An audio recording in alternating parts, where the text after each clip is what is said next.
Hello, it's Don Lombardi here. Gil, congratulations, everybody behind the scenes. I know what an effort it is to put on an event like this.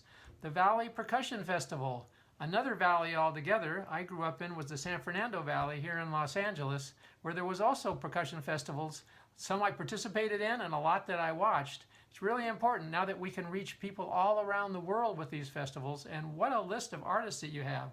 Amazing. I know you're going to learn a lot about drums and you're going to learn a lot about percussion too and the history of both of those instruments. I wish I was there. I shared a little bit of time with John Good recently when he sent his video out, and we were talking about, all the inspiring things that come out of events like this when you put them together. I can't thank you enough for doing it. I know there's some more great drumming coming up any minute here, so I don't want to be too long, but I want to honor everybody that's there. Tell them I wish them the best and miss everybody. And we'll do it in person one of these years coming up. That would be really fun. See you then soon. Hello, guys. It is. I'm excited, guys, to be here with you today once again. Um, love hanging out with you, talking about drums, enjoying some of our guests and all that knowledge that they have to bring to the table. Um this has become a very important and a very special part of my weekly routine, right? Of my life. I really enjoy this time that I spend with you guys, and I hope that it comes across and it makes you feel that way, because that's our goal, guys. We hang, we talk drums, we learn, we get better, we get better personally, we make our students better if we're teachers, we make ourselves better if we're students. But it's all good and fun. um, I hope you've been catching up with some of our past streams. We've have some pretty interesting ones, especially the latest one, what had to do with the Texas State Marching Contest percussion judging. Now separate in the rubric, right? A sheet by itself and being judged. And we had two judges that actually judged the contest, and then we had three represented programs that were judged by them.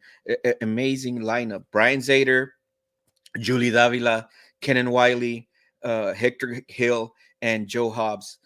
Hector Hill and Joe Hobbs. So make sure to catch that one. And then there's many others: Steve Gadd, Ray Luzier, uh, list goes on. And Don Famularo, Rich Redmond. I could spend the whole day here, guys. Check them out. Check them out. Invite your friends over, and we would really appreciate if you like, follow, and subscribe to our Valley Percussion Festival page in Facebook and the G Drums YouTube channel. The G Drums, just the way you see on the bottom, uh, um, right? My nickname.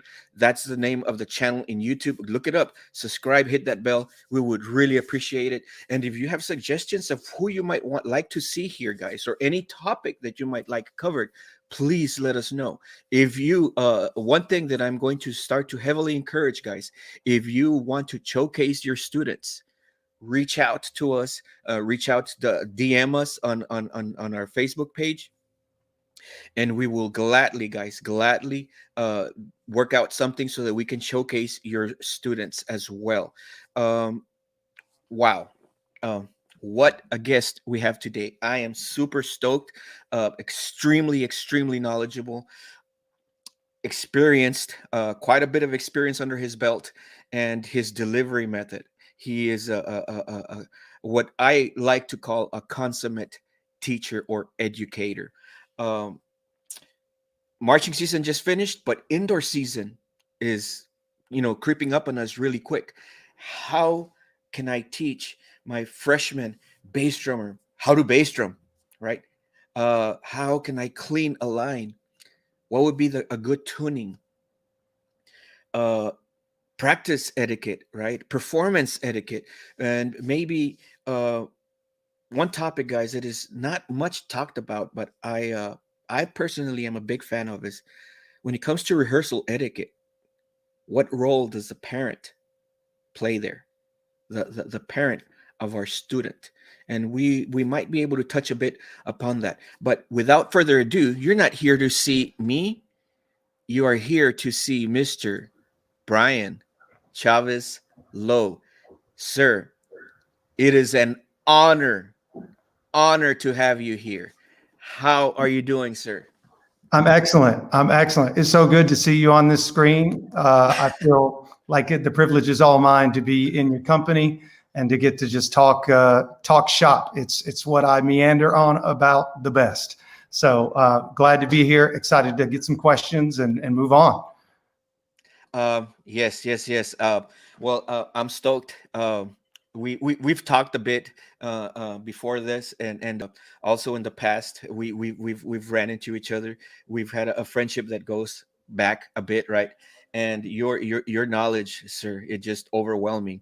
I feel like a sponge, and then there's like a gigantic bucket, and you put the sponge in there, and it's not even a drop that I picked up. That's how excited I am whenever I talk to you, sir. So yes, viewers, you are in for a treat. Oh, and before we go on, share the link with your friends, share the link with your peeps, get them here. You don't want to miss it, because the thing is, guys, if you're here while the stream, you can always catch the replay, and you're welcome to. All you got to do is go to the page, look for it, hit play, and you'll be able to see it. You'll be able to have your students see it. But the thing is, when you're present during the live event, you get to customize it. How? You get to ask your questions, and he answers them for you. So now the stream is customized. At least a segment of it, a piece of it is customized to you, maybe to your students, right? And you can put your questions under comments. I'll make sure that he sees them, and we'll discuss them for you. So please, and also again, share it with your friends. Get them here. Well, Brian, if you want to share a little bit about you, sir, with our public, and then we can get started with our questions. How's that? Sounds great. I'll just try to keep it as brief as possible. I came from a small town in Tennessee and grew up through high school in Texas. And by the grace of a good percussion instructor through high school, talked me into trying out for drum corps. And that whole story of going and being part of drum corps for several years and then teaching it for like 17 years. And being involved along the way with other different entertainment groups and opportunities to perform. Through that whole time, I've been a music educator, a band director, assistant band director. I've done concert bands, wind ensembles, directors for indoor groups, and staff for several drum corps. And I'm just excited to talk today, because everything I have to offer really and truly is just a conglomeration of all of the tools I've picked up along the way from the greats. And so I'm just excited to share whatever I can today, because that's what got me here, was listening when someone else shared. Yes. And boy, do you have quite a bit of knowledge to share. I have a good friend of mine, a mentor of mine, who happens to be the gentleman that started this event 30 plus years ago, Robert Boteo. And he says, Gilbert, we are a melting pot. As educators and as players, we are a melting pot. Whoever you studied with, that's a part, you have a part of him and of her and of this other guy and of this other person. And that's what makes up your teaching. And the teaching that you have to offer is at another level. You just mentioned right before the stream, you had the privilege of studying under Tom Float and Paul Rennick. That's just two. And boy, does that, wow, you just being in their presence and then being taught by them throughout the summer. But who else have you studied under, sir? As far as studied under, in college, Dr. Michael Varner was at the University of Texas at Arlington. He was my primary guy. The gentleman you mentioned earlier, Kenan Wiley, he was my first lesson teacher in college. Oh, wow. He actually threw me out of my first lesson because I was unprepared for him. And never to come back unprepared again. And man, life lesson right out of the gate, Yeah. Brian Mason, I got to teach with him when he was at the regiment. And then Ralph Hardiman, I got to march under him as well as be on his staff and be the drum major that had the privilege of going to pick him up from his house every day. That's where I met Fred Sanford, because he lived in Fred Sanford's building. And, I have no reason other than to say, I guess it's just a blessing that I've been exposed to who I've been exposed to, because there hasn't been one regret in those that have stood next to me or I've stood under, for sure. Wow. That is amazing. So definitely you have a lot to offer, sir, and a lot of experience as well under your belt. What do you say we start with our questions, Brian? You're Sure. down for that? Down. Awesome. So I guess one question, because again, indoors coming, and a lot of directors intelligently, use indoor to prep their kids for the marching, right? For the marching band. And a lot of the times it's time to put that freshman on bass drum, and that freshman has never grabbed a bass mallet. How do we teach him or her? How do we get him up to par? What fundamentals do they need to learn? And how can we teach him? How can we start him in the art, Brian? That's a great question. I would back up one small step, and as far as before I've put mallets in people's hands, if you have the ability to, if you've taught these kids from a beginner standard up, you kind of have to keep your eyes always open to the kind of personality they have. Are they detail oriented about the very first time you put a stick in their hand, their posture of how they stand, where there's, the beads are. And if they're very detailed about that, if they're a team player, they're always willing to move something for someone else. If they're, I just try to keep my eyes open for that, to see if I can gauge and know what crop of kids would be a good candidate for a selfless section like a bass line, because that's one of the things I love about bass is it's very selfless. You have to give up the part to someone else so it can be covered, that kind of thing.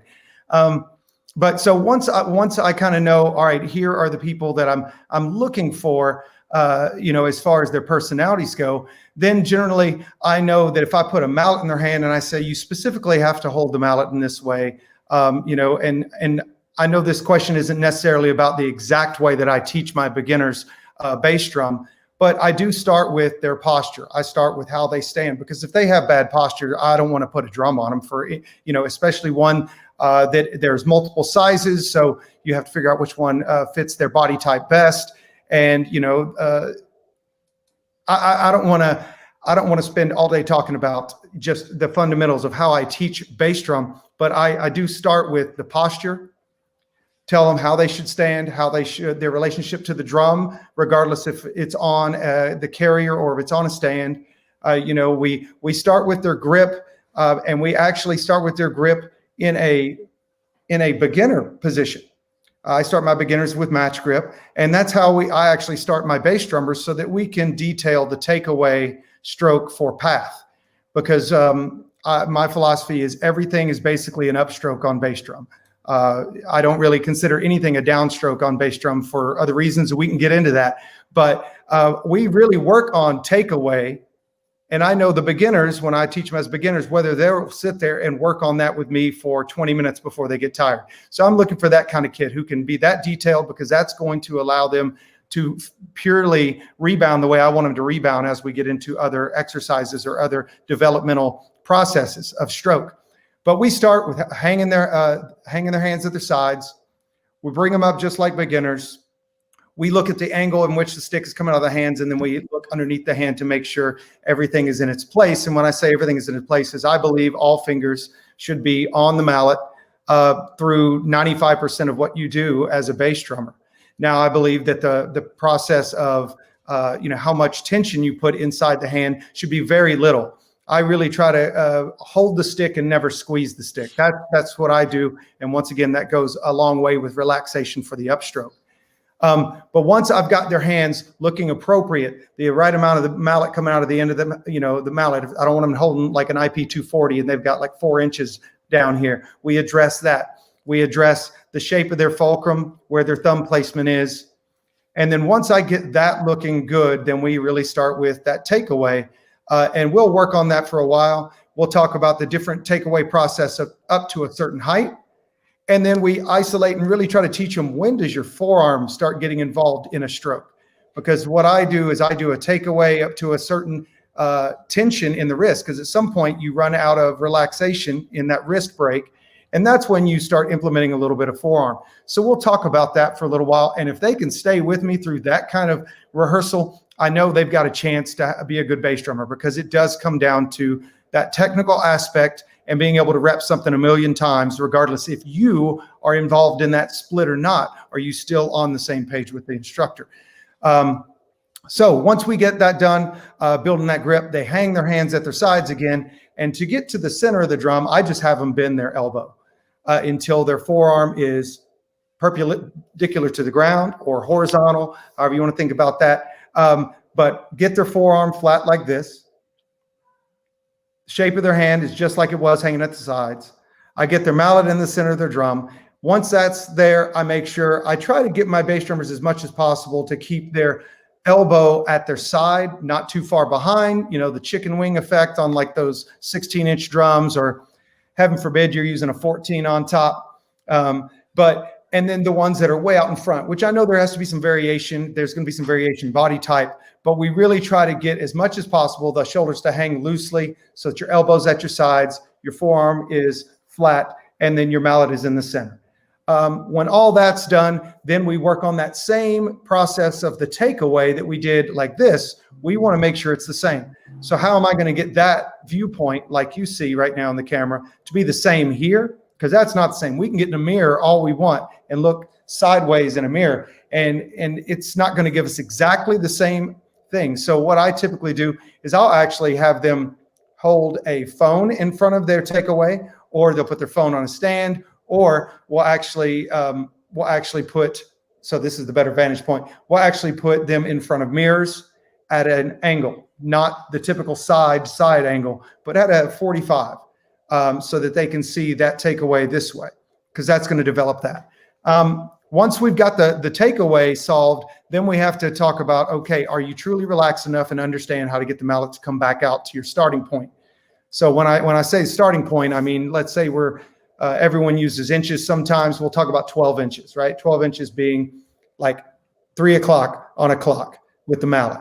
We'll talk about how do we get from there to the playing surface and back in basically one motion. So that's where that takeaway, to get it to come straight out, and then learning how to purely relax your wrist so that it can come out immediately, almost like if you're teaching timpani, right? You want it to come directly back out. And we'll spend almost a full block just on that ability to let it come back out to the starting point. Now, inside that same block, we will change that starting point.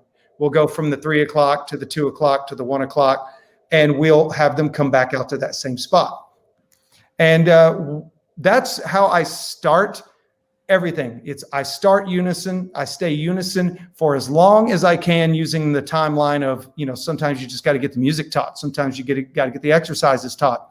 But as long as I can put it in my schedule, I try to make sure that we stay unison for a long time and make sure everyone's leaving the drum, getting to the drum, and letting come back out the same way. And then from there, we start getting into timing exercises and talking velocity and changes of the grip pressure for certain kinds of passages, when and when not to use fingers, and that kind of thing. So that's where I start with my beginners.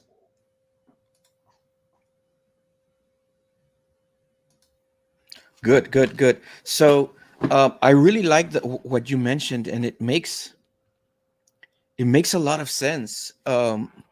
Brian, you pick the person, and I guess your tryout is when you're being detailed on that initial part of it, and if they can hang and they show interest and they're like active, I guess those are the ones that are your candidates for your baseline. Yeah, because in the beginning, when I start any group, a few months before the actual auditions, you'll have either master classes or try the instrument night or whatever. You'll have some sort of thing where you introduce instruments to everybody. Everybody come in. We're going to talk about traditional grip. Everybody come in. We're going to learn proper sweep technique, whatever. And you have everyone. And in that moment, when you're being that detailed, you take mental notes. Like, who's the kid that can actually dig into that and find satisfaction in improvement in millimeters?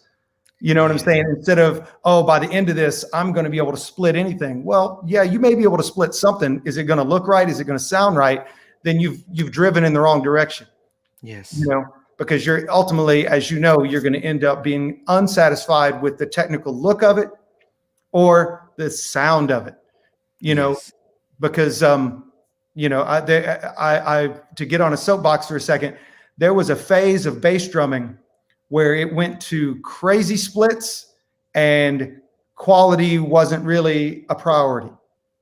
And what's incredible about the last 10 years is that people have realized that and now said, you know what, we can make that sound just as good as a balanced unison or the simplest split or whatever. And now the bass lines you hear, you know, the greats now, they do both, and they do both really well. But for a while, I think it was like, man, I got to find the kid that can split anything. But you never really looked at them and you never really listened to them to know what, you know, what are you putting in the soup? If the 5 ingredients you don't put in there taste good on their own, what are you really putting together? Exactly. That makes a lot of sense. That analogy. If the 5 different soups or ingredients don't taste well on their own, yeah, that makes a lot of sense. I'm gonna use that one a lot. Awesome. So, okay, we have a kid. Well, before I go on, I think we have a question here. Oh, Mando is agreeing. He says he likes it and that mirrors are key. Yes. Yeah, and I can't express this enough. If you have the ability to buy mirrors that are not attached to the wall, in other words, mirrors that are hangable, mirrors that can be put in different situations, some of the best mirror usage I've ever seen is when you can put it at an angle that you can not only see the height of what you're doing, but you can see the takeaway at the same time. You know, because a lot of times when you're just this way, the path can sometimes hide the height, you know, because most people, if you're using white bass heads and using white, you know, felt, then that, and white stick tape, you know, that takeaway can hide a lot of things. But when you turn it to the side, man, it really can open up a lot of like, wow, things you didn't really understand, which affects that tone that we want, the good sound that you want out of a tonal bass drum. Tonal. Yes. Wow. You know, you just gave me an aha moment. The light bulb just went up in my head because I usually, you know, stationary mirrors are what I've been accustomed to using, but you know, movable or being able to relocate them. That's oh, check this out. Chavez, this is from Sam Rodriguez. Chavez, my brother, when are you coming out with a Chavez method of bass drum book? Long overdue. I agree with him. It's long overdue. If anyone knows anything about bass drumming, it's definitely you. You're the man. Yeah. Man, those are some kind words, Sam. Thanks for chiming in there, dude. I feel blessed that you call me your brother, man. That's awesome. As far as the book goes, man, my personality is the worst thing about me sometimes, and I really struggle to toot my own horn. And the people that really know me intimately would go, "You're crazy. You know you can toot your own horn." But I need to put a book together. I need to put something together. You know, I need to do that because I do have it all swimming around in my head, and I love to share it. Too much, in fact. I love to share it. So maybe that's my motivation. Thank you, Sam. Yeah, you need to. You wouldn't be the first one that goes through our show, Brian, and ends up thinking like, I have to. I've had some artists, and then later they message me and I go, thank you, man, because now you've set me on a new path. So we hope that happens for you. We hope that book needs to be a reality, sir. That book needs to be a reality. Mando has a question. What's your approach to the use of fingers versus wrist versus forearm when performing 2s, 3s, and 4s? Cool. Well, it's interesting when you talk about the 2s, 3s, and 4s. I usually go back to, because they all have their own responsibility as far as, or sorry, not responsibility, their own differences in what you're physically doing. And I don't want to state the over obvious, but on the 2s, you're only doing a single on each hand. So the most important thing that you can think about on 2s is whether you're getting the sound you want out of the individual note of the right and the left. So either it's balance, it's the height, it's once again, what is the response after the 2s? Are you playing multiple 2s where you have to play a 2, then another 2, or are you just doing a single 2 where there's nothing after it? But I don't want any fingers on the 2s as far as use like this. When I say fingers, I mean just motivating by finger. I don't want that really at all, because it's not necessary. Now, when it comes to 3s, you obviously have the isolated left or the double on the right, or vice versa, depending on how you want him to stick that. If you've got drum 5 leading into a unison and he has to play a 3, he needs to start on the left hand, then you're working the left hand too. But ultimately, on that, I really try to stick with wrist motivation, unless the student doesn't have the ability to move their wrist that fast. When you get to a certain degree of a certain tempo threshold on 3s or 4s, or if they're written on certain notations, whether it's 30 seconds or, heaven forbid, 64ths or whatever, then you're gonna have to use your fingers. But it also affects your heights when you do that, because you can only use your fingers for lower height things and have both notes, the 2 notes on the right for 3s or 4s, be the same height. The only real way you can get them to be the same height using fingers is by lowering it down, because your fingers can only come off so much to let the mallet come back out. So I never abandon the wrist when it comes to 2s, 3s, and 4s. If we can just keep the fingers on, relaxed, and they're used almost like a suspension system on a car. That's what I use that analogy a lot with bass drummers, is like, don't physically use your fingers. Use your fingers, those tendons, and your natural placement of where it's the mallet and where you've become comfortable holding it. That's how I use fingers for those things. So we're never really just using fingers like this for 2s, 3s, and 4s. We're always trying to use that wrist, so that way it's a consistent sound, because when you get to that really fast thing, you can't really put the same amount of velocity on it. You can't put the same amount of height on it, which both of those things will then affect, especially if you're, say, behind the back hash and you want to hear that 4 run, but it's only written at piano, yeah, you can use your fingers on that, but you're not really going to hear it. You got to use more velocity, and the velocity is going to come from the wrist. So I stay with wrist, I'd say 95% of the time, unless the kid just doesn't have the wrist strength and they've only learned to do diddles by just using this. And if that's the case, then I didn't do a very good job of teaching them how to play diddles. Wow, that was more than a mouthful. That was more than a mouthful. I guess the whole stream, we get our money's worth with that one response. Yeah, sorry, I'm a rambler. No, I mean, yeah, that was good stuff. That was good stuff.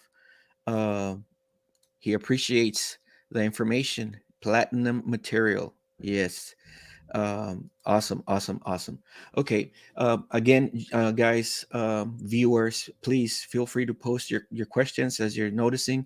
I'm making sure that he gets a hold of them, and we'll definitely make them a part of the question answer scenario. Please. And I think it looks like that's all for now.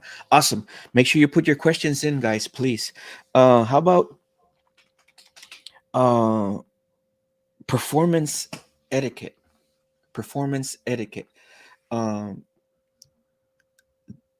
Not just the playing, right? Because we can get a student to play, but does he look the part?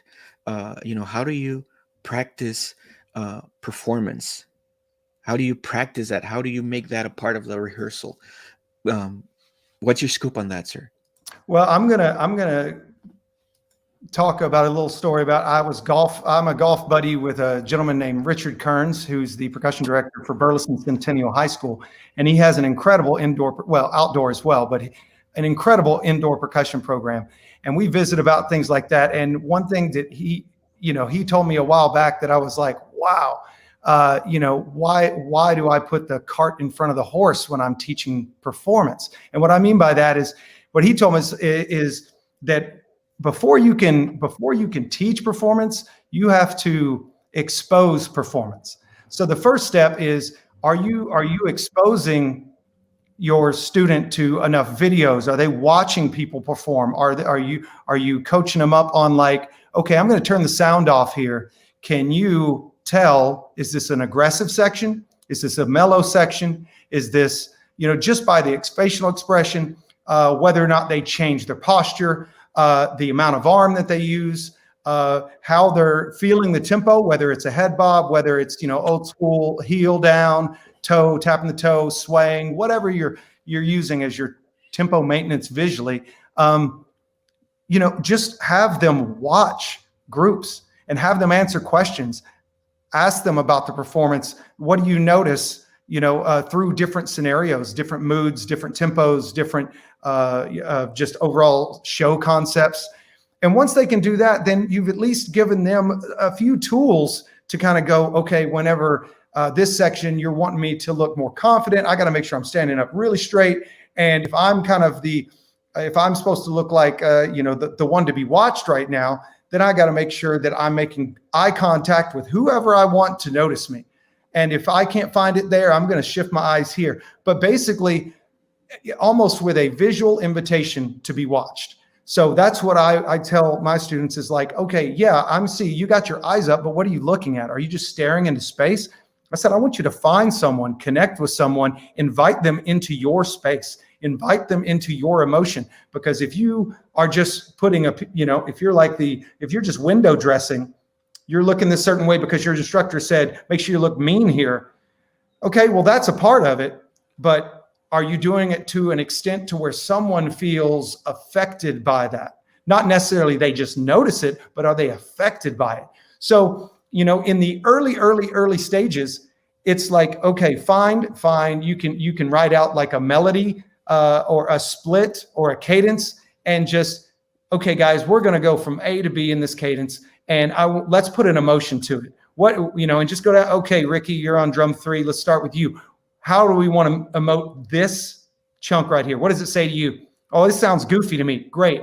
We're all going to be goofy.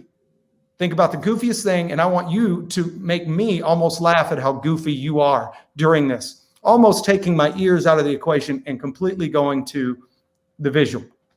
And then go down the line and change it up. But they have to have the tools or exposure, or else they just feel like that they're like thrown out on stage. And you're saying, okay, guys, this scene is scary. Well, what does scary look like in the sense of percussion performance? They need the world-class WGI lines, the world-class drum corps, the really good universities to give them the tools so they at least have a palette to pick from in the beginning. And then once you do that, it's more about sculpting it. It's going, yeah, I like that color. Let's add a little more of it. Or, whoa, that's too bright. Let's add this color, mix it in. That's what we're going for. Okay, now make me feel it. Invite me into your space. And that's where I start with performance, with that side of it. Wow. I like the fact that you mentioned you have them watch, and it's like gaining repertoire. By watching other groups, they gain repertoire, at least from the aspect of understanding the moods and how to portray them, and possibly even like a vocabulary, visual vocabulary. How did their face look? How did their posture look? How did they react coming in and out of that, emotion? That's very powerful right there. We have more questions here. Awesome. Brandon Hutchinson. Hello, Brandon. What's your approach to building consistency with a young bass line? Wow. Right off the bat, we were going to talk about some steps to cleaning a bass line. I'm just going to use one of the steps from that. Is just like on drum 2 for quads. We all know that secret. Got to be able to do it on drum 2 before you put it around the drums. if your whole bass line can't sing or play the rhythm you are doing, then there is no way they're ever going to split it with the end in mind. And what I mean the end in mind is you don't want to hear 5 separate drums playing separate rhythms. You want to hear a tonal passage. And so if everyone has the end in mind of this is the rhythm and they can play the rhythm, maybe, you know, it's got some stuff in there that's too hard for some of them, then they play the skeleton or they just sing it. But even the top bass lines I've ever taught, we always tried to learn everybody's part, but not like, okay, now let's learn drum 1. Now let's no, learn everybody's part. So that way, you know where they fit into the passage because they've played every part of it, you know. But when it comes to that young bass line, that's still true. That's still true. If my bass line can't play 8s balanced, how are they going to get that one note that they have, the one shot they have to be the right stroke and the right sound? You know, if they can't duplicate that sound in 8s or bucks or flams, flam taps, whatever you consider to be a young bass line, a skill, you know, if they can't do it unison, if they can't do it with a metronome or with a track that's playing, then splitting it up is you're just creating problems down the line of why you'll go, man, it just never sits right, or it never can be in time, or for some reason that drum doesn't speak like this drum, or he never has a takeaway that's as clean as that one, so his tone's not as good. So young bass lines, they got to start with the X's and O's, which is, do they understand the rhythm? Can they count it? Can they play it? And then understanding, okay, now I play a chunk of that. When you can see the whole puzzle, it makes sure, well, you know, you can sure put the puzzle together when they give you the picture. When they don't give you the picture, man, you got to have the end in mind. What do you want to hear as your group? Then split it up. Awesome, awesome, awesome. We have another question here. Mando, what are some of your favorite bass drum rudiments? An example, laser beams. You know, wow, laser beams. I love the names for everything. It's incredible. This got really fast, really quick. Yeah, exactly. As far as my favorite bass drum rudiments, man, I'm a sucker for unisons. And I know that's not really a rudiment, but I guess rudimental unison. I think bass drum used to be really, really deep into the unison game. And then, as I stated before, it got crazy. Everyone said we have to be able to split everything.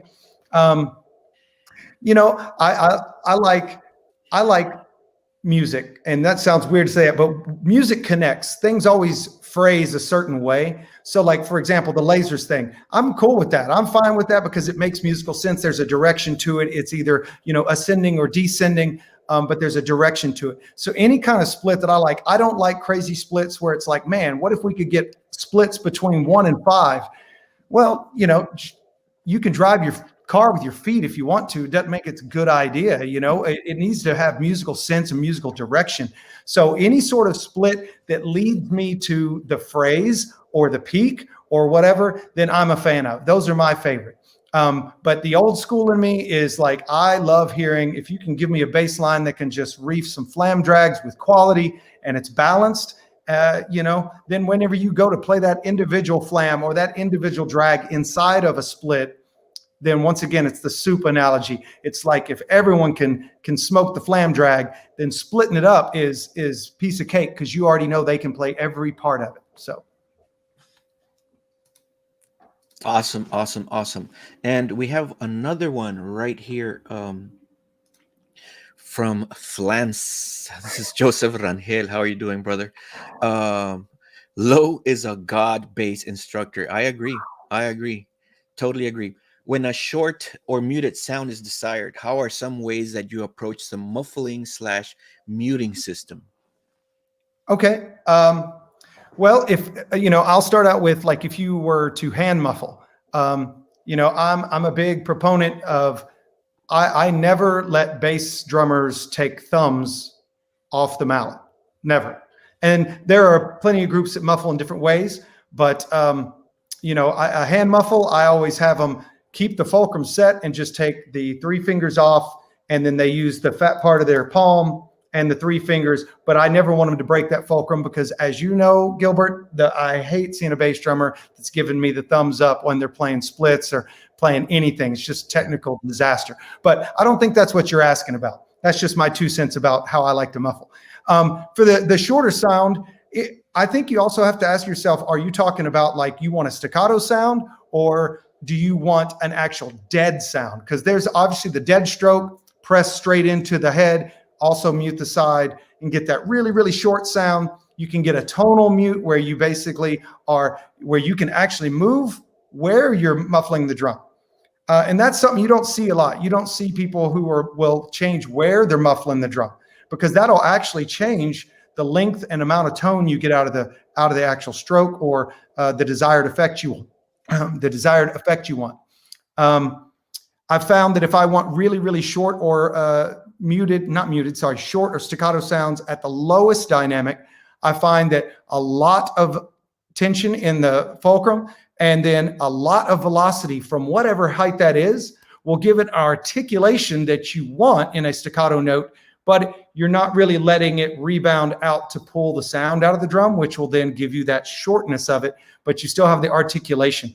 So I would say, you can obviously do the hand muffling technique, but experiments with where you're putting that hand muffling, because that will change things just like on a concert bass drum.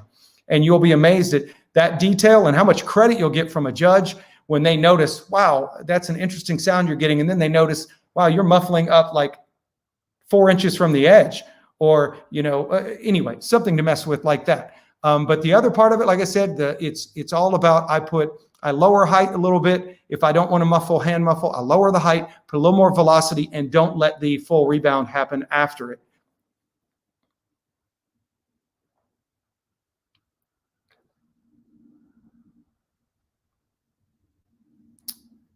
I lost your sound there, Mr. Garcia. I'm sorry. There, you can hear me now, right? Yeah, and I'm sorry. One thing, if he may also be talking about, like a muffling system as far as on the drums, if you're wanting a shorter for, like you mentioned, indoor. Mm-hmm. I don't disagree with any certain system. I think it comes back to what is the book type you're writing. Are you the kind of person for indoor who writes for effect? Do you write for training? As you mentioned, maybe you're just trying to get as many things exposed to them, or are you writing to compete immediately? Because I know there's a time to shine and there's a time to serve your role, and so you can muffle differently for those things, because if you want your drums to really speak in indoor, you're going to want to experiment with that muffling. Because of the fact, then it also depends on how, your size of your line, your amplification, all those things are going to go into what you want to do muffling, and obviously tuning as well. But when it comes to the muffling system, I'm a fan of internal muffling, only because my OCD of how things look, it just jives with me better. It also I've been on the road too many times and have a head break that I just didn't have time to remuffle, an entire head either on the inside or the outside. But if you're teaching the right kind of stroke type, and I don't mean right like it's the only way, but if you're teaching where you want tone to come out of the drum and everything's not a downstroke, as people know downstrokes to be, then I think you can muffle all the way around the drum so that you don't get all the overtones. But with that stroke type that I discussed earlier about always letting the mallet come back to a returned position or a desired return position, then you're going to get tone. And the drum is going to speak enough to be heard, even in indoor. But I'm a fan of the all the way around, unless, if you're a show band, that's going to be completely different. If you are a group that only does parades, completely different. You really have to evaluate, look for the groups that you want to emulate. Listen to groups. Who do you want to emulate? Because it's not really all just the players. It's also the preparation of the drums, which is what he's asking about. So yes. Once you figure that out, don't reach out to me unless you've heard stuff that I did and you're like, wow, that sounds great. Reach out to who you want to emulate, because if they're like me, they'll share it all day long. No cost involved. Awesome. Thank you so much. And then Okay, we've answered what has to do with the skill, right, or the playing, and I have a question here from Sam, and it has to do with the question I was gonna ask you. Tuning. Let me place it on the DADFA recommendations. Okay, well, I like the DA, I like the AD, and then after that, actually, let me back up. I've done the DAD from the intervals. That's exactly what I like to do. I like to do fifth, and I like to do fourth, but it also depends on what my atmosphere is. I very rarely use pitches as far as like, I want this to sit on this note. I want it to sit on this note. I typically, whenever I tune drums, I always start with the bottom drum, and I always consider the venue. Okay. If I consider the ensemble as 4, but I always get the bottom drum where it sounds the best. And sometimes it is that D where it sits. Sometimes it's a D sharp, it's where it sits. Because if it's a humid day, that drum's going to speak differently. I may not like the D on that drum if it's humid, or if it's really dry outside, or if we're going into a dome, are we going into a gym? Is it raining? There are different things. So put the drum where, I always start with bottom, put that drum where it sits well for the day. Where does it speak the best? And whatever you do, tune the drum to even up your stuff. But when you're gauging, if you like the way the drum sounds, don't stand next to it. Back off. Get that drum 5 player over there, have him stand there and have him play it, because ultimately his sound is what you're gauging it off of in the show. So me sitting there tapping on it, that's great if I want to even up my lugs, if I want to even up the heads and all that. But as far as like when I'm actually, is that drum where I want it? I don't stand close to that drum. I get at least 20 yards back, have that drummer play one note at a time, just like if I'm the EQ, the sound guy in a stadium. Let me hear that drum over and over right hand. Let me hear it left hand. Let me hear some 16ths, whatever. And then I'll go make my adjustments to that drum. Once that drum's sitting where it needs to be, it speaks right for the size, because a 32 is obviously, I'm not going to put a D on a 28 if that's my bottom. And that's what I use for high school. And for most indoor groups, they're using a 28 on the bottom. But if I'm using a 32, yeah, I can get that D out of there sometimes, but only if it sits right. After that, I love the 5th. I love the 4th. I usually take a 4th above that. But my guiding light for tuning is I stand back, and does it have distance between the intervals so that I can hear the melodic movement? And does each drum, is it where it speaks right? Because all that there's so many factors. When you have new heads, they're going to speak differently. You may tune differently when you have new heads versus when you have older heads that are dead. The deader the head is, the higher you crank it, it's going to be even more dead. So you got to consider that where you're going to put that drum if you want it to speak right. And once again, I'm all about the tonal side of the bass drum.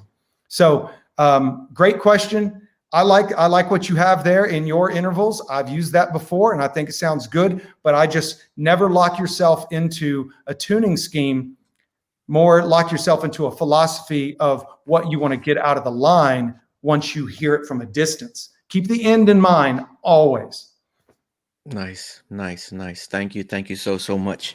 It looks like that's all the questions we have till now. Again, guys, these are very, very good questions, and we're getting a lot of juice from them, as you can see. So keep them coming. Brian, I have a question. Did we cover I intended to ask you this one, and I don't know if we've covered it or not. How to clean a bass line? I don't think we've covered that one, right? No. And we, the question earlier that was asked about what do you do with a young bass line? Yes. I honestly, I've never taught a bass line where they came in and I said, we're going to skip this step and this step and this step, because it ends up always biting me in the end, that I'm like, we should have started with this and then went to that and then went to this, systematically got through it. So when I'm cleaning a bass line, if I've got all my fundamentals in place, as far as they understand the stroke, they understand heights, they understand velocity, all that, then we go to actually cleaning it. So once I know everyone understands the full part, they can either sing it or play everybody's part. Okay, then what we would call is level 1 for me. This is my terminology for a bass line.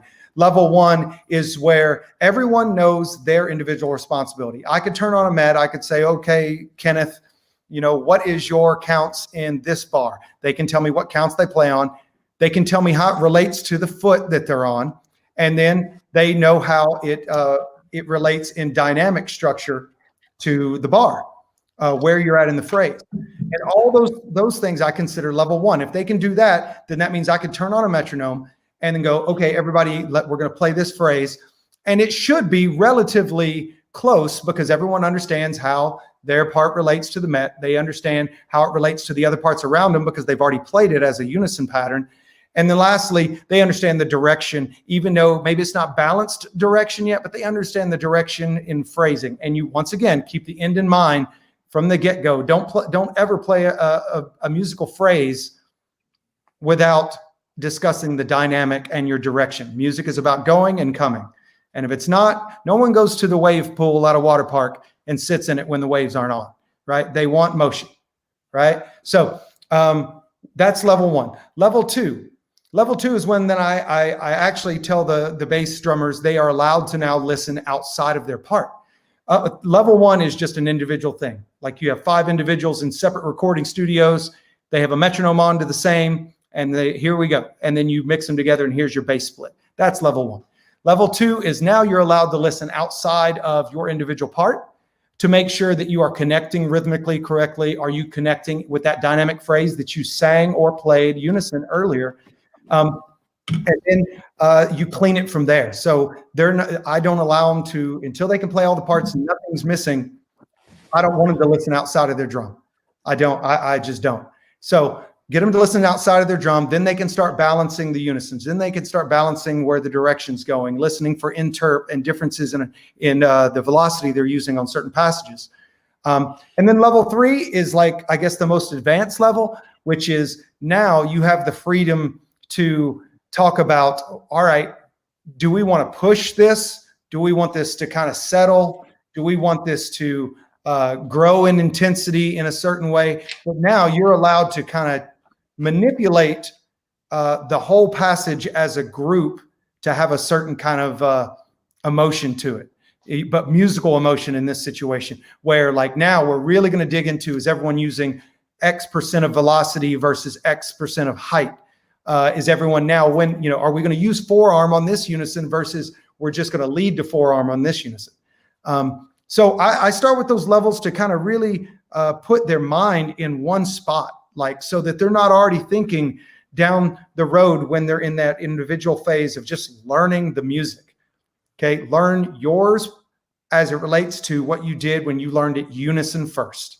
And then after that, then now we're going to go to step 2 where the X's and O's are in place, but now is it moving as a line together? Does it communicate as one thing? And then level 3 is like, okay, now how do we want this to speak in the big picture of now, because now we learned it in a room, now we're behind the back hash. We learned it in a room, now we're on the front sideline. All those things are then going to change. And that's level 3 is like, what's your environment and what do you want that to speak in, giving your role in the moment?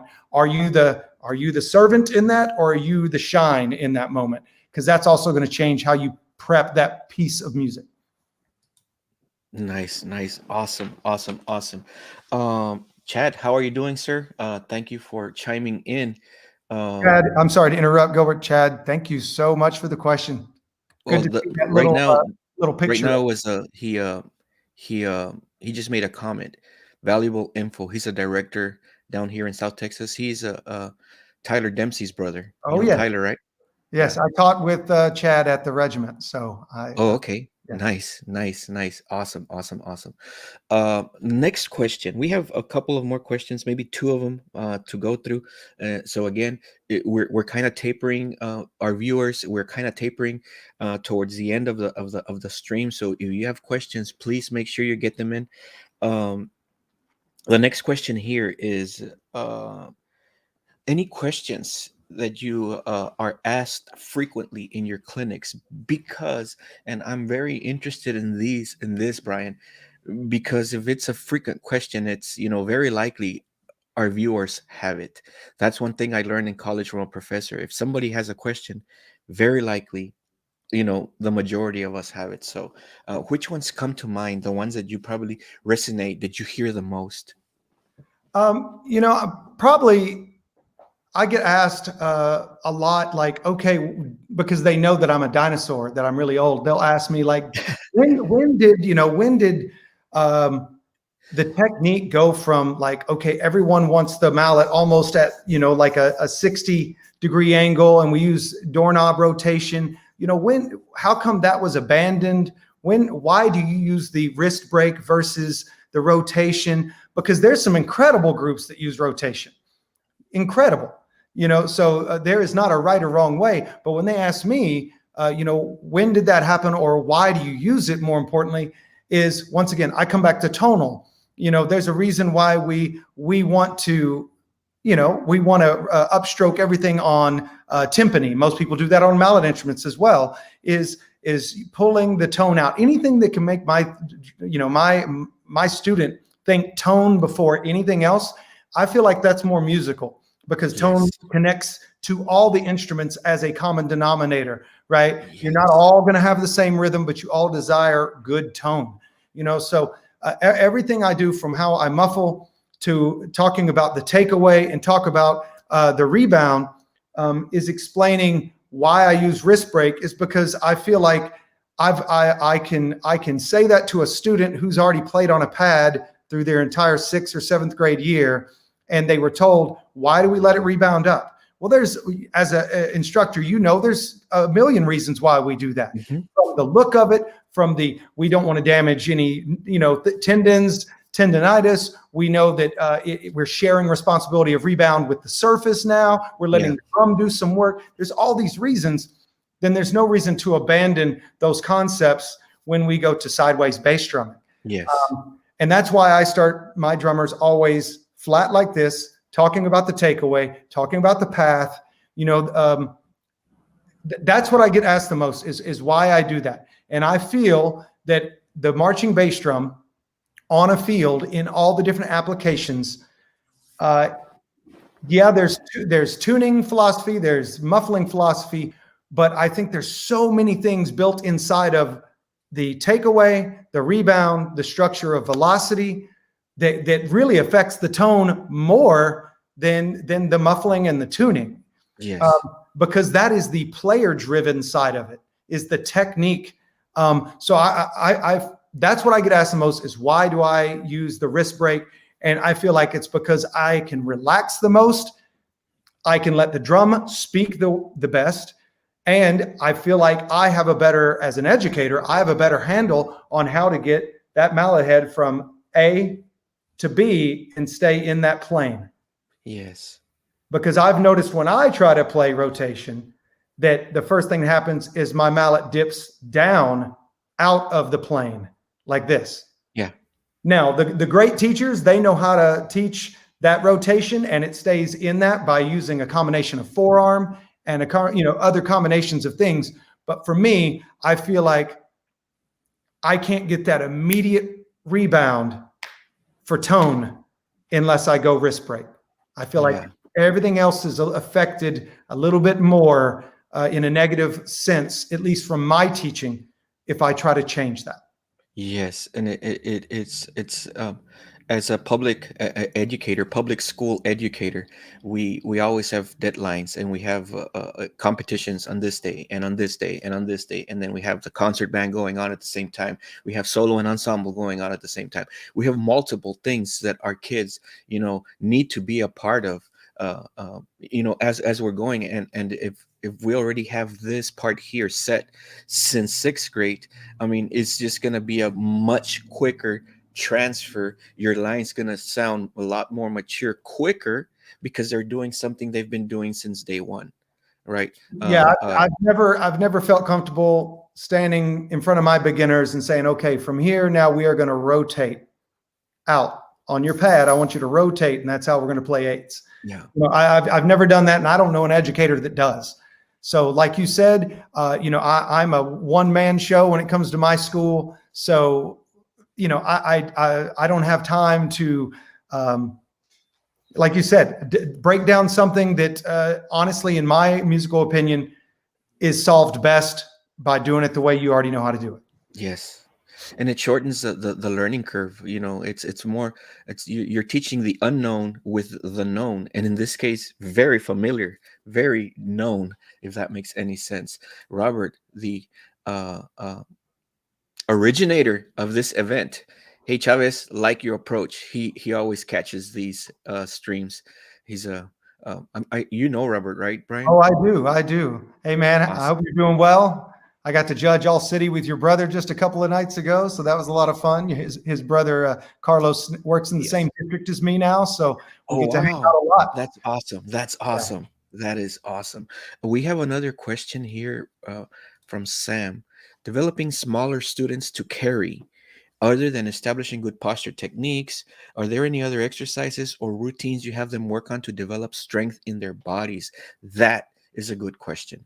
That is an awesome question. Awesome question. You know, most schools have a weight room. So a lot of times, you know, you can make in your band camp. Now, band camps have to be so diverse in what you do with your students. You know, from like, okay, they have to learn choreography, and they do across the floors, and they have to learn dance, you know, terminology, and they have to, you know, learn all these things that whenever I was in high school, there was no chance of any of that. That now you can have these little blocks of exposure to other things that help, and one of them can be, you know, building your body. So also, you know, if you got a weight room, put a block of time where you go to the weight room with your group. And you do, you know, get on different machines or use weights to build that, you know, for their posture up here. You know, you can do pullback exercises or lean over, dumbbell pulls, all that stuff. But there's a lot of, you know, lower back machines, stuff like that. You can put them on. But I've felt that I really try my best to stay in somewhat good condition. So I lead with my group. We do calisthenics. And we do a lot of planks, high and low planks, and we do a lot of stretching before, you know, after we take a couple laps, jumping jacks, do some up downs, some burpees, whatever. After get the muscles warmed up, we do a lot of stretching, and then we'll get into those things like I said, the planks, the high and the low plank. And we really like doing the Superman, which they really don't like doing the Superman. But for those of you who don't know, that's where you're lying flat on your stomach and you literally use your lower back to lift your feet and head, upper body off the ground. And then you hold that. But what I found, if you can work things like pullbacks where you're working your upper back here, just to help you support your carrier the right way, because if not, you'll end up hunching through it. But then also, like I said, Supermans are great if you don't have access to a weight room or if you just need to knock out something quickly.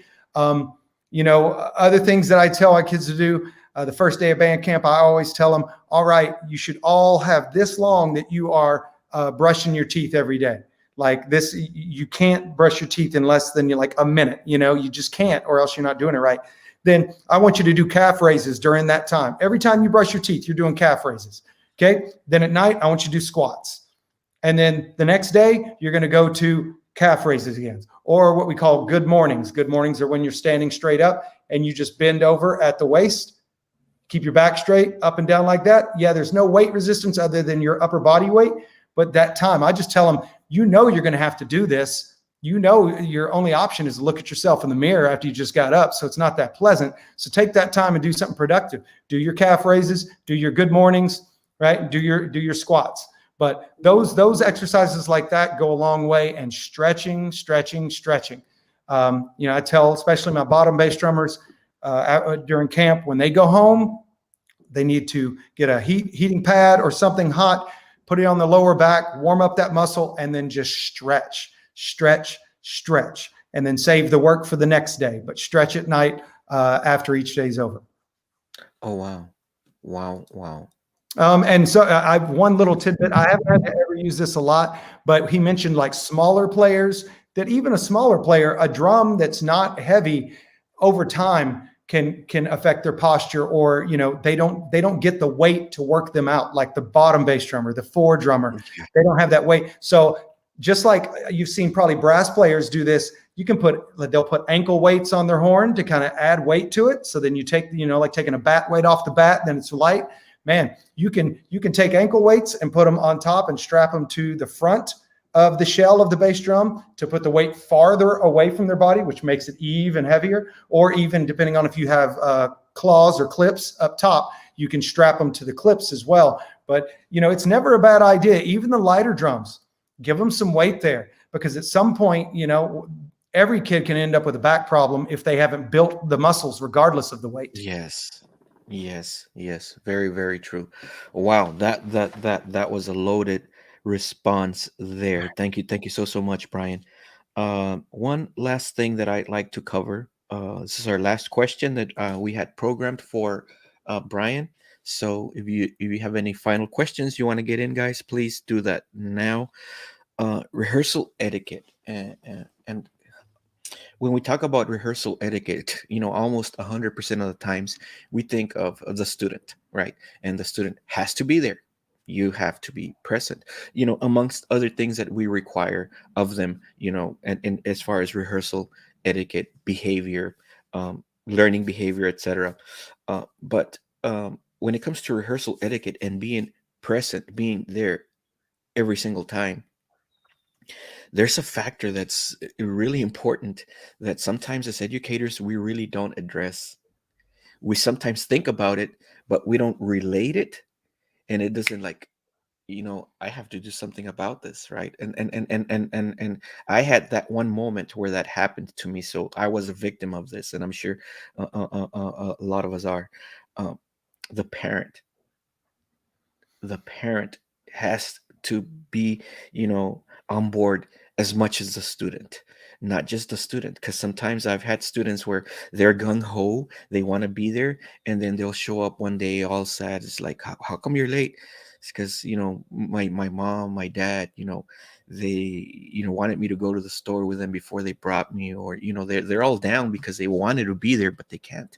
My mom didn't let me come yesterday because we were gonna go and visit so and so or whatever, whatever XYZ reason might be. But the parents are a big deal, right? A big issue, a big factor. And you were mentioning something that you do, Brian, to get the parents on board, and I really like that. Can we talk about that, and maybe other stuff as well that you might have in your toolbox? Yeah, parent culture. Man, everybody struggles with it. At least the groups that I've worked with, there's always a learning curve to it. And you mentioned, like if students don't show up or they're showing up late. One thing I've done with my groups, and depending on how, if it's a new group to me, is I will have what's called a parent rehearsal. And it's one where maybe it's not scheduled as the same hours as other rehearsals, but I'll put it where I can get a bulk of the parents to come and watch the ensemble rehearse. As all fans of marching band and everything and teaching, everyone knows that parents, they see their kid on the field and they just think, oh, you did so good. Everything was great. Everyone looked great. But there's so many factors that go into watching the performance as a full band that they don't always get to really dig into maybe what you want to educate them on. And that is, what does an absence of your child do to our group? So I'll set up chairs and everything and have the parents sit, and they will watch us do an ensemble block.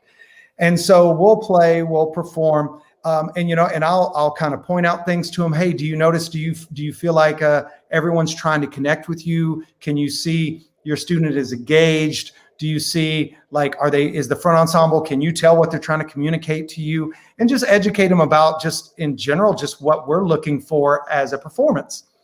But then the real secret sauce that I'm really doing that for is then I'll start playing with the ensemble.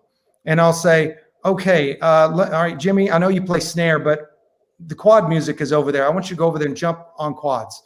And I want you to just read that while we're playing. And then obviously, Jimmy off snare, who's never played the quads before, goes over there, starts playing quads.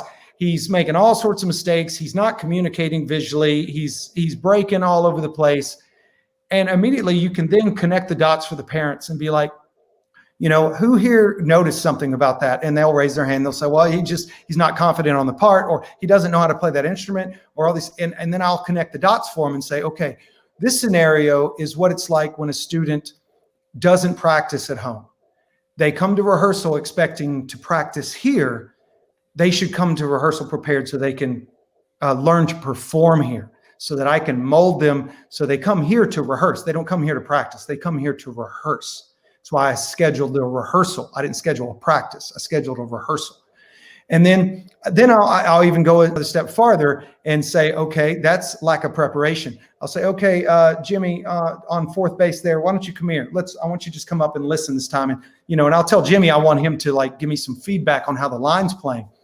But what I'm really doing is after they play, I'll parents, did you notice the thing about the bass line? We're like, well, yeah, you played it before with Jimmy in, and it sounded pretty cool, and I could understand, but it sounded like some things were missing. And I was like, okay, well, that's when a student's not at rehearsal. That's what we have. And you have now affected not only the preparation side of your student who missed, but you've now affected the confidence of that section, and then probably the entire group from their confidence of performing. Now, even trumping the confidence of performing, what you've done is you've planted a seed in the culture that, well, if Jimmy can miss a rehearsal to go to, whatever musical, then I should be able to do that. So I'm going to miss next week because I want to go to this. And so now you've given the right for other people to miss. Yes, this is important. Everyone has important things to do, but I like doing that parent rehearsal where they can sit there and they get to see up close personal, learn about what we're doing, which is so important. But then they also secretly, I'm exposing them to how terrible it is when someone comes in, A, unprepared, or B, they don't show up at all, and what it does to the culture of consistent rehearsal etiquette. But it also just plants seeds of, is this really that important to Jimmy? Because why am I going to drum hard for him if he's not even here for me? So that's what I've done. Exactly. Thank you so much, Brian, for sharing this pointer, which I think, and I'm sure every educator that's been watching and that'll watch the replay can agree. It's a factor, and we have to be able to approach it. What I have my students do is I'll always tell them, guys, it's not just important for you to be on board, and I'll put this responsibility on them. I'll tell them your mom and your dad also have to be on board, and it's totally okay. There's nothing wrong with them not being on board right now because they don't understand. We're not talking about that they're doing something bad or wrong. It's just they don't understand. So it's your responsibility that, you pick a time, when you can have those serious conversations with your mom and dad, but make sure you do have it. And you tell them, this is what we're doing. This is what we're going for. So, and share all the lingo and all the stuff I share with you. Share it with them. Successful groups have a 99 to 100% attendance, on rehearsals. It's not taken lightly. It's not like, today let's just go to the mall and, we cannot do that unless it's really important. And I noticed that has helped some in my case. It has helped quite a bit, because I'm always mentioning that almost at least twice a week, my kids will hear that. And then I'll actually have them like come the following day. I spoke to my mom and, sir, you know what? You're right. She understood. And she, today I saw her different. Like she brought me earlier, like, come on, we talked about this. You told me, so I've noticed it's helped. But the one that you did, I think that's like the more eye-opening for them. They actually get to see and play what happens when my son or daughter is not there. I really like your example, your practice, your example. Brian, any closing words, any closing thoughts on the topic that we discussed today that you might have for our viewers? I guess the closing thing I would probably say is when we talked about selecting a bass line and starting a bass line, just remember, everyone wants to hear clean rolls. Everyone wants cool arounds on the quads and really cool four mallet work in the front ensemble. All those things that you want to see in the big picture. 99% of the time, when something doesn't sound as good as you want it to, it comes back to the bass line. Something is not going right there. If your impact is not what it needs to be, it's not always because they're not playing the unison together. Unison, that word isn't just playing at the same time. It's the playing with the same sound at the same time. And, so I guess what I'm saying is just don't ignore, and no one ignores the bass line, but don't ignore the bass line in the most critical moment of why does that sound poorly? It may not be what you think it is. And the other big takeaway I would say is don't always stand right in front of the line and evaluate what you're hearing. So put yourself in different listening scenarios. Put yourself in different student scenarios. Stand behind the end quad drummer. Stand behind the bottom bass drummer. Stand behind your end cymbal player. Get outside that last vibe player. Put yourselves in their shoes before you correct certain things, because the problem may not be there once you get there. It may be rooted somewhere else. But changing your listening scenario, much like I said, mirror placement, changing that can really open your eyes and ears to different ways to get the problem solved, because you may be solving it from where the center snare is and not necessarily where the problem is really started. And changing your location can sometimes uncover that.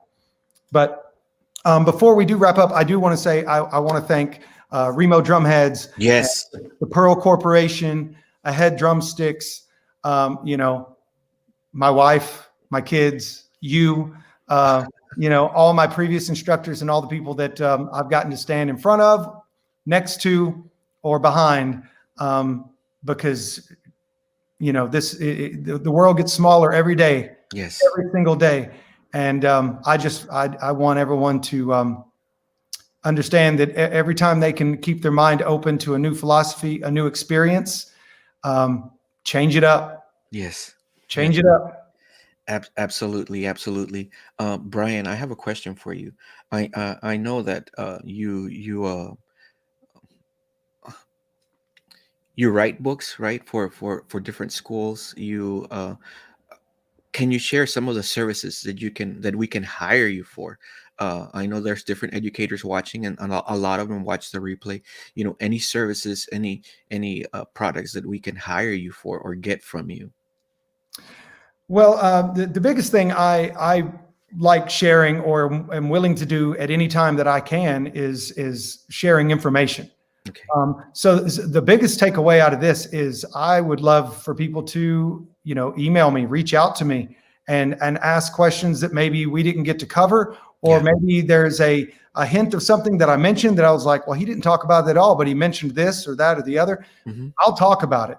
I'll show you. I didn't, in my scenario today, I couldn't be at the school to have drums to show you certain things.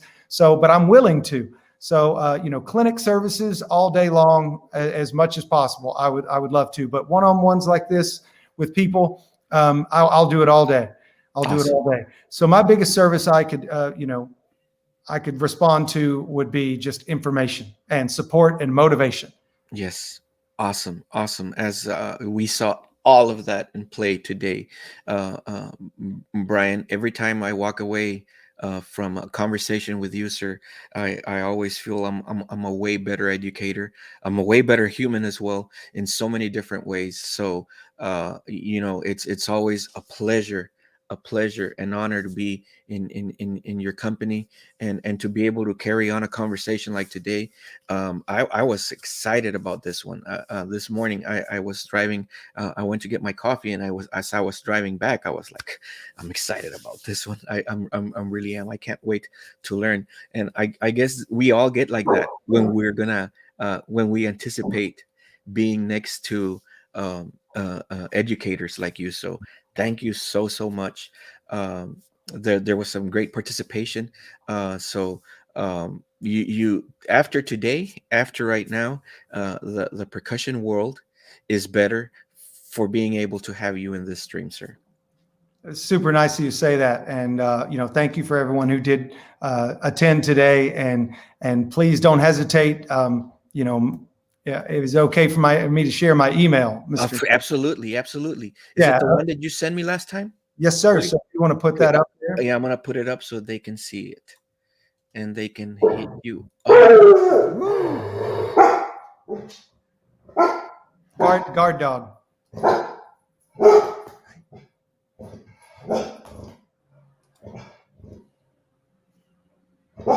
Oh, you did so good through this meeting, and now Yes. Is it a he or a she? it's a she. It's a Great Pyrenees. Okay, so she's smart. She goes, "This is ending. I need your time. I need your attention now." That's what she's telling you. You're probably right. So there it is. There's his email. You can see it in the comments for sure. So reach out to him as you heard. He's a great clinician. You will not regret hiring him, having him in front of your kids. Reach out to him and make any arrangements that you need. I have somebody here, but we cannot tell who it is. Hello, my brother Chavez. Miss you and miss teaching with you. Keep making the world a better place. If you can please send a quick message, whoever this person is, and include your name so we can know who this is, because it came out as unidentified. Hopefully they get it before we're done. Anyway, Brian, thank you so much, man. Oh, it's Hector Gil.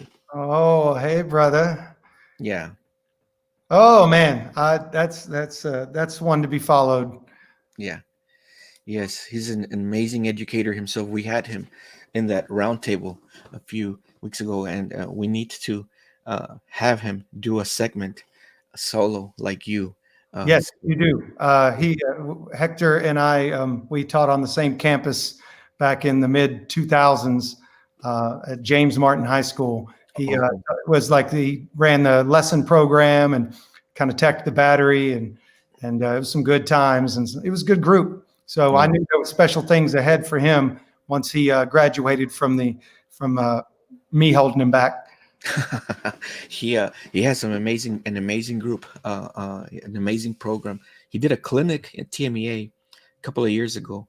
I have some. I found FYI, Hector. I found more of that footage. So if you stay on me on that one, Hector, I'll share it. I can even publish it out on YouTube. Well, guys, it is as promised. I'm sure you agree with me. We never regret being in the presence of Brian and learning from him. Please check out our pages of Valley Percussion Festival in Facebook. It's also Valley Percussion Festival in Instagram. The G Drums YouTube channel, G Drums, just the way you see my name on the right there. This is tricky. Okay, right there. It's the G Drums YouTube channel. Subscribe to it, hit the bell, share our channels and our pages with your friends and peeps. And if you have suggestions of who you would want to see, any topics you would like to see covered, please let us know. And check our past streams. You will love them. I'm sure you like Steve Gadd, right? You like Ray Luzier, right? You like Dom Famolaro. You like, there's so many of the greats that you'll find in our streams that they've been gracious enough to do some streaming here with us. With all that said, without any further ado, it was great having you guys. Great hanging with you. Brian, love you, my brother. And this cannot be the last time we do something like this. I couldn't agree more. Ditto. Awesome. Till next time, guys.